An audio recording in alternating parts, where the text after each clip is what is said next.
वरुण अपने दिन का आधे से ज्यादा वक्त फोन पर बिताता था।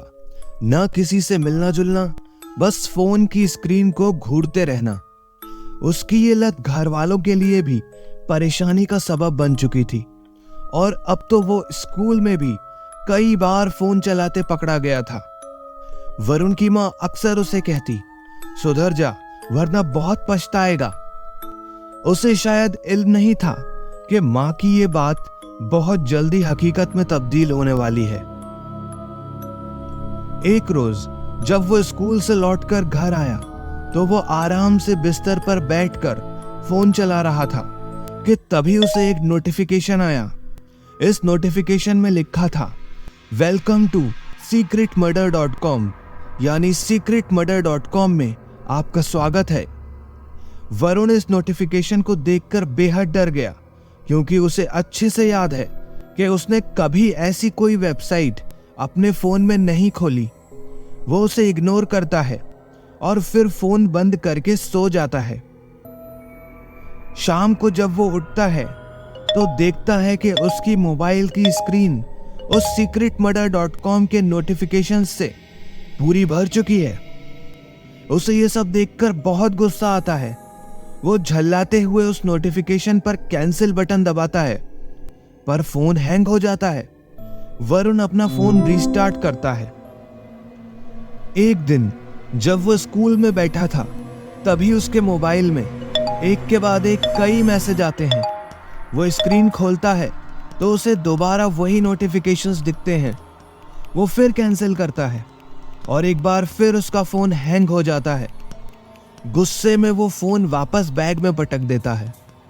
उसी शाम एक बार फिर लगातार फोन पर मैसेज आते हैं। इस बार वो जानता था कि अगर कैंसिल बटन पर क्लिक किया तो फिर उसका फोन हैंग हो जाएगा।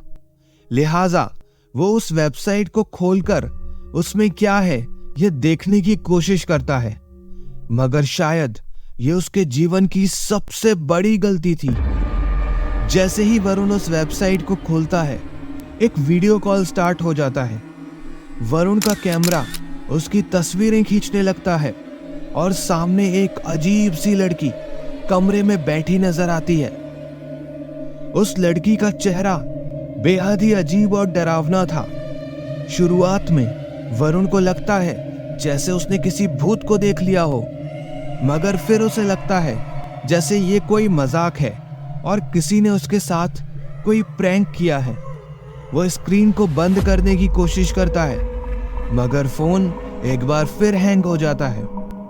कुछ ही देर के बाद वरुण को अपनी गैलरी के फोटो भी उस वेबसाइट में अपलोड हो जाते हैं, जिस पर अब लिखा होता है, योर टाइम स्टार्ट्स नाउ, यानी तुम्हारा समय अब शुरू होता है। वरुण कुछ समझ नहीं पाता। तभी उसकी नजर स्क्रीन पर चल रहे एक टाइमर पर जाती है, जिसमें 24 घंटे का काउंटडाउन शुरू हो चुका था और साथ ही लिखा था, आवर्स लेफ्ट फॉर डेथ, यानी मौत से पहले के शेष घंटे।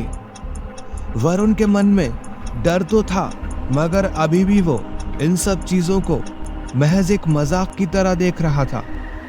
तभी स्क्रीन पर दिख रही लड़की अचानक हरकत करती है और दौड़ते हुए अपना चेहरा स्क्रीन के एकदम पास ले आती है।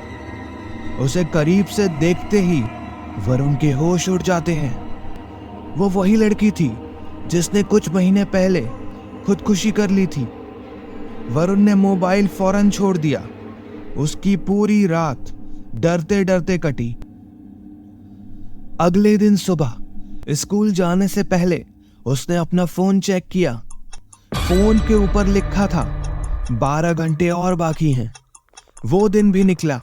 वो समझ नहीं पा रहा था कि किसी को कैसे बताए इस बारे में, मगर हिम्मत करके उसने अपने एक दोस्त को इस बारे में बताया। दोस्त ने सोचा कि वरुण पागल हो गया है। जो लड़की 2 महीने पहले मर चुकी है, वो वीडियो कॉल कैसे कर सकती है। यूं ही करते करते उस दिन की शाम हो जाती है और अब टाइमर बता रहा था कि 1 घंटा और बचा है। वरुण काफी डर गया था। उसने अपना लैपटॉप निकाला और मोबाइल ठीक करने का तरीका ढूंढने लगा। काफी मशक्कत के बाद भी उसे कुछ हासिल नहीं हुआ। अब टाइमर में समय मात्र 5 मिनट बचा था। तभी उसके मोबाइल पे एक वीडियो कॉल आया। वरुण ने फोन उठाया तो ये वही लड़की एक बार फिर उसके सामने आई, मुस्कुराई और बोली, मैंने अपना बदला ले लिया। और इसी के साथ फोन ब्लास्ट हो जाता है।